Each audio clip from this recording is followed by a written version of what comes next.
Đại dương xanh cùng hải âu bay đưa ta đi khắp đất trời này, chỉ cần em bên cạnh anh thôi, bão giông không kể thôi.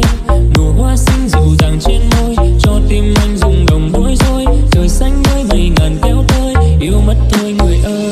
Vì em anh nguyện là một trời nắng hạ, dù cho bão tố mưa xa, anh vô tình hai một nhành hoa.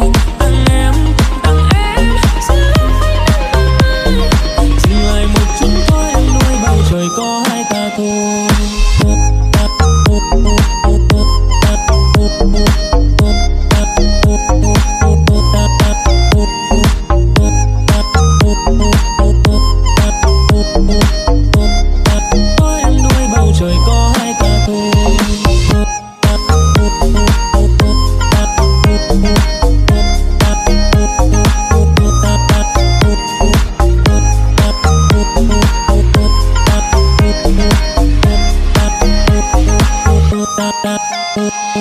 Đại dương xanh cùng hải âu bay đưa ta đi khắp đất trời này, chỉ cần em bên cạnh anh thôi, bão giông cũng kể thôi.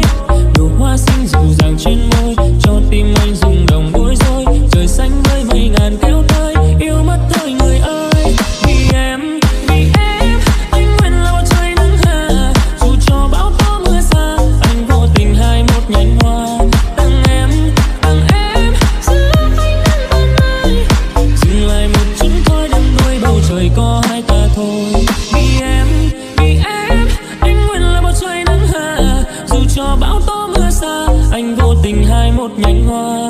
Tặng em giữ anh nắng ban mai, dừng lại một chút thôi.